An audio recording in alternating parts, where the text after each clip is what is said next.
Welcome to Furman Penipahan Channel.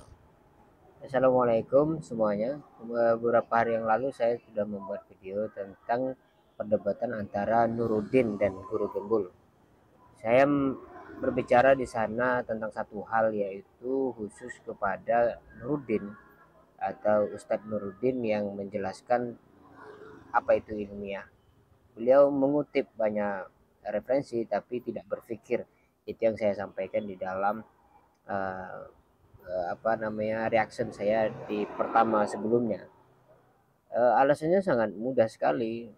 Saya bertanya begini, misalkan apakah semua yang masuk akal itu bisa disebut ilmiah, gitu kan? Jawaban itu tidak bisa dikiaskan dengan bahwa ulama menulis kitab kalam atau ilmu kalam berjilid-jilid dan di, dipertanyakan kembali apakah itu tidak ilmiah. Itu tidak relevan sama sekali dan itu bukan jawaban. Dan seharusnya kita harus sama-sama mengerti bahwa rasionalisme, empirisme itu adalah metode untuk mencari kebenaran, gitu kan. Metode itu memiliki ukuran masing-masing dan memiliki kekurangan masing-masing, gitu ya. Oleh karena itu Immanuel Kant berupaya untuk menggabungkan dua pandangan ini, rasionalisme dan empirisme. Sementara Nuruddin itu memaksakan rasionalisme itu harus ilmiah, gitu. Sesuatu yang masuk akal dengan dasar kausalitas dan seterusnya. Oleh karena itu saya bertanya juga, bagaimana api yang dingin ketika membakar Nabi Ibrahim? Apakah itu bisa dinalar menggunakan empiris? Tentu tidak bisa. Apakah bisa dinalar dengan rasionalisme? Tentu itu bisa dengan perangkat atau sistem logika keagamaan. Itu yang saya sebut logika yang kemudian dibatasi oleh satu pengetahuan, gitu kan. Apakah itu ilmiah? Ya tentu tidak bisa disebut ilmiah, tapi masuk akal, gitu. Oke, di kesempatan ini saya ingin lebih luas lagi terkait debat mereka berdua kemarin, bahwa secara umum ya perdebatan itu tidak nyambung, gitu. Secara umum perdebatan mereka itu tidak nyambung disebabkan oleh satu, Kiai Nuruddin, bukan Kiai, Ustadz Nuruddin itu fokus untuk menyerang atau menjawab pertanyaan atau statement dari Guru Gembul yang menyatakan bahwa akidah itu tidak ilmiah. Kemudian dia mencari-cari argumen yang dimana argumen itu mendukung atau menunjukkan keilmiahan di dalam Islam, khususnya di bidang akidah. Nah tentu itu terlihat memaksakan sekali, gitu ya, memaksakan sekali. Katakan saja Islam itu rasional tapi bukan ilmiah, gitu ya, akidahnya. Dan kemudian begini, Guru Gembul justru sangat tidak beretika, gitu ya. Saya kritik juga Guru Gembul karena ketika dia datang di dalam acara itu, misalkan kita lihat di sini ya, dia meremehkan. eh, Mari kita lihat di sini. Oh, ada iklan ini.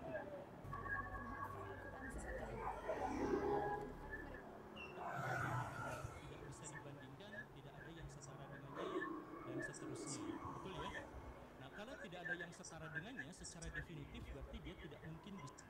Namanya proses akal.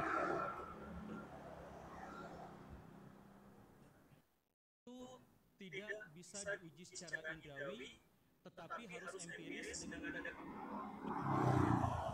atau belum dikonfirmasi secara indrawi, maka pihak rasional. Nah, pokoknya disitulah di bagian awal-awal bahwa Guru Gembul menyatakan dia meremehkan perdebatan ini sejak awal. Makanya dia tidak ada persiapan.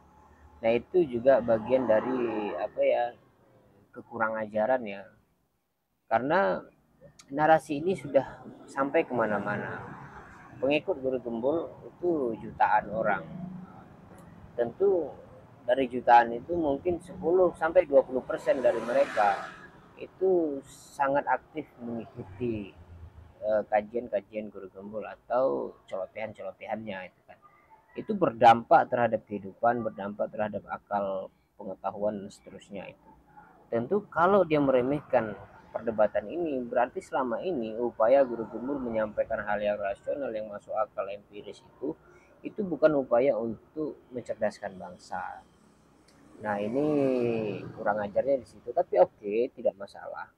Hanya saja lagi-lagi yang saya kesalkan bukan hanya pada Nuruddin tapi juga kepada guru gembul yang setelah dia tidak membawa referensi, tidak ada persiapan dan meremehkan, lalu dia lebih fokus kepada apa ya, membalas dari tuduhan-tuduhan atau membangun argumen tentang ketidakilmiahan akidah itu tanpa ada batasan-batasan yang dibahas oleh mereka.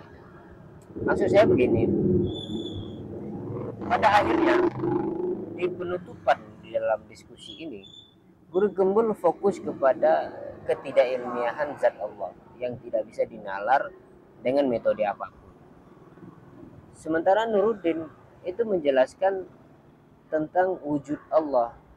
Allah itu ada sebagai penyebab utama dan sebagainya. Bukan ada dalam pengertian fisik atau apalagi zat. Akhirnya diskusi mereka sama-sama tidak nyambung. Itu yang saya kesalkan. Oke, itu ya di sesi kedua ini.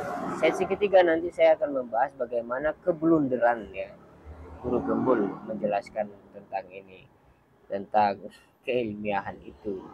Ya blunder karena beberapa sebab juga gitu. Nalar guru gembul itu terlalu lompat dan penonton